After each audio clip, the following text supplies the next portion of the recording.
రాయపాటి అరుణ్ గారు good morning. So ఓవరాల్గా ఏంటి అసలు కూటమి ప్రభుత్వం ఏమో భారీ ఎత్తున పెట్టుబడులు తీసుకొస్తున్నాం అని చెప్పేసి చెబుతోంది.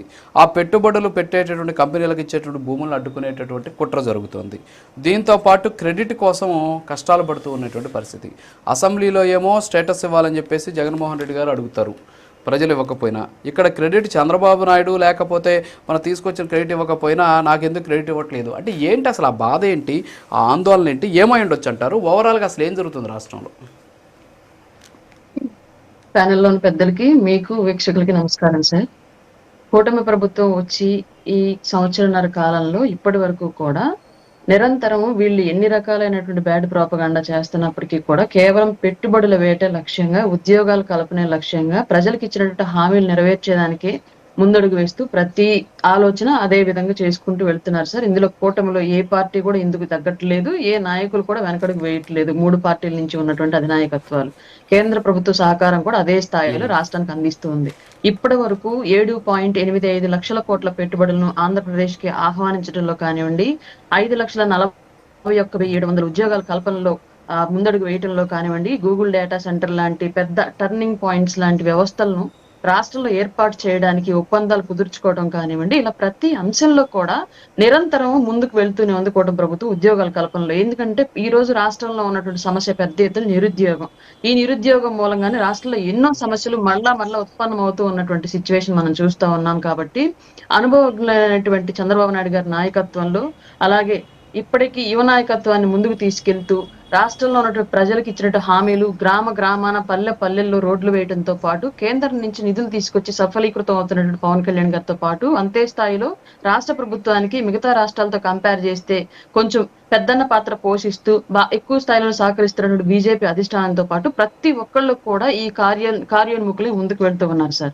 ఇది ఎట్టి పరిస్థితుల్లోనూ రాష్ట్రం అభివృద్ధి జరిగితే మరలా వైసీపీ అనేటువంటి పార్టీని ప్రజలు ఆదరించడానికి సిద్ధంగా లేదు. ఇప్పటికే ఘోరమైనటువంటి పరాభవం వాళ్ళకి అప్పచెప్పారు. కాబట్టి మరలా ఇవన్నీ కూడా జరగనిస్తూ ఉంటే ఎట్టి పరిస్థితుల్లో కనీసం గ్రామ స్థాయిలో నాయకులు కూడా కరువైపోతారు అన్నటువంటి భయం పట్టుకున్నటువంటి జగన్మోహన్ రెడ్డి అండ్ టీము ఏ వ్యవస్థ రాష్ట్రంలోకి వచ్చినా, ప్రభుత్వం ఎలాంటి పెట్టుబడులు తేవడానికి ముందుకు వచ్చినా అది తప్పు.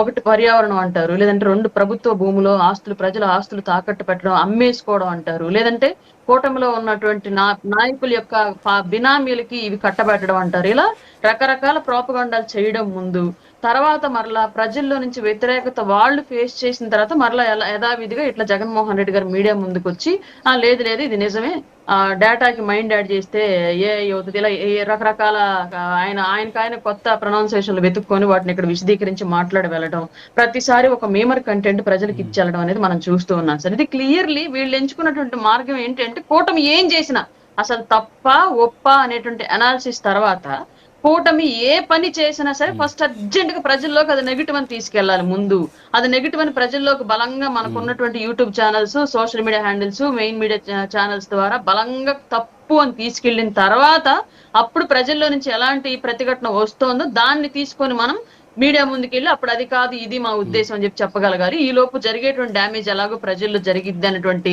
కుట్రపూరితమైనటువంటి రాజకీయ వ్యవహార శైలినే వైసీపీ అనుసరిస్తోంది. కాబట్టి అందులో భాగంగా ఇట్లాంటి మాటలన్నీ కూడా మాట్లాడుతూ ఉన్నారు సార్. ఏ కంపెనీ ఇది మన టైంలోనే కాదు, వైసీపీ టైంలో అయినా సరే ఏ కంపెనీ వచ్చినా సరే వాళ్ళకి తక్కువ రేట్లకు భూములు ఇవ్వడం అనేది సర్వసాధారణం. ఎందుకంటే వాళ్ళు వ్యాపారవేత్తలు. మనం వాళ్ళకి కావాల్సినటువంటి సౌకర్యాలను మన రాష్ట్రంలో మనం కల్పిస్తేనే మన రాష్ట్రంలో పెట్టుబడులు పెట్టి వాళ్ళు మన వాళ్ళకు ఉద్యోగాలు ఇవ్వడం కానివ్వండి, మన రాష్ట్రంలో ఉత్పత్తులు తయారు చేయడం కానివ్వండి, దాని ద్వారా రిటైల్, ఎక్స్పోర్ట్, ఇంపోర్ట్ల ద్వారా రాష్ట్రానికి వచ్చే ఆదాయం కానివ్వండి, ఇవన్నీ పెరిగేటువంటి అవకాశం ఈ వ్యాపార వ్యవస్థలో ఉండేటువంటిది అందరికీ తెలిసిన విషయమే. అసలు ఎందుకంటే వీళ్ళు అసలు క్లియర్ గా మీకు ఒక విషయం చెప్తాను. నాకు ఇప్పటి వరకు తెలియదు, నాకు నిన్నే తెలిసింది. మందబయలు భూములు అని చెప్పేసి ఆంధ్రప్రదేశ్ లో ఉంటాయి సార్, మందబయలు అంటారు వాటిని. ఆ భూముల్ని జనరల్ గా ప్రభుత్వానికి సంబంధించిన అంశాలకు మాత్రమే వాడుకుంటారు దేనికైనా సరే. కానీ వీళ్ళు అసలు ఏకంగా వైసీపీ పార్టీ కార్యాలయాలకు మందబయలు భూములు ట్రాన్స్ఫర్ చేసుకున్నారు. వైసీపీ టైంలో ప్రజల ఆస్తులను పార్టీ కార్యాలయాలకు ట్రాన్స్ఫర్ చేసుకున్నారు. దాని ద్వారా మా జిల్లాలో ఒక 3 government employees, revenue department employees ఉద్యోగాలు కూడా పోయినాయి. ఆ విషయం నిన్న నాకు ఎందుకు తెలిసిందంటే మా ఊరు స్కూల్ కి గ్రౌండ్ లేదు, మందబయలు భూమి ఉంటే ఆ మందబయలు భూమి గురించి నేను ఈ భూమిని స్కూల్ గ్రౌండ్ కేటాయించండి అని చెప్పేసి నేను సదరు కలెక్టర్ గారిని ఎమ్మెల్యే గారిని కలిసినప్పుడు నాకు ఈ వివరాలు తెలిసాయి. గతంలో ఈ మందబయలు భూములు అధికారికంగా పార్టీ కార్యాలయాలకు ఇచ్చారు వైసీపీ టైంలో ఉద్యోగస్తులు, వాళ్ళ ఉద్యోగాలు కూడా పోయాయి.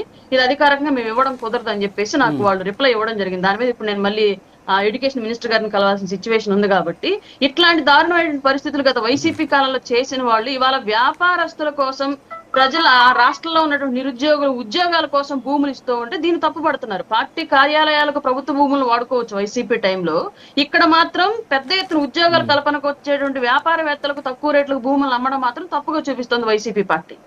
ఈ విషయం ప్రజలు తెలుసుకోవాలి ఫస్ట్. అసలు ఆ రోజు చెప్పడానికి ఎవరు లేరు, ఆ రోజు మాకు ఇవన్నీ పూర్తిగా తెలియలేదు.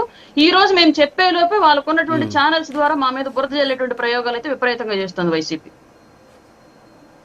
Okay madam, yeah. మంచిగా నాగమల్లేశ్వర్ గారు, గుడ్ మార్నింగ్. సో ఏంటి ఏఐ అంటే మైండ్కి డేటాకి మైండ్ని అప్లై చేయడం అని చెప్పేసి జగన్మోహన్ రెడ్డి గారు చెప్పడం, ముందేమో మీ పార్టీకి సంబంధించినటువంటి నాయకులు, అధికార ప్రతినిధులేమో డిబేట్స్లో, అలాగే మీడియా ముందు పార్టీ నాయకులు, అలాగే మీ మాజీ మంత్రి కూడా బయటకు వచ్చి అదొక గోడౌన్ అని చెప్పేసి చర్చా వేదికలు పెట్టడం. సో మళ్ళీ జగన్మోహన్ రెడ్డి గారు వచ్చేసి మంచిదే, మేము ఆహ్వానిస్తున్నాం, అది నేనే తీసుకొచ్చాను, ఆ క్రెడిట్ నాకు ఇవ్వట్లేదు, అదాని పేరు కూడా ఎత్తలేకపోతున్నాడు అని చెప్పేసి చెప్పడం. ఏంటి అసలు ఈ ఎపిసోడ్ అంతా ఏంటి, క్లారిటీ ఉందా? సార్ నా వాయిస్ వినిపిస్తుందా సార్? వినిపిస్తుంది, మాట్లాడండి. యా. సో మీకు ప్యానెల్లో ఉన్నటువంటి పెద్దలందరికీ నమస్కారం సార్.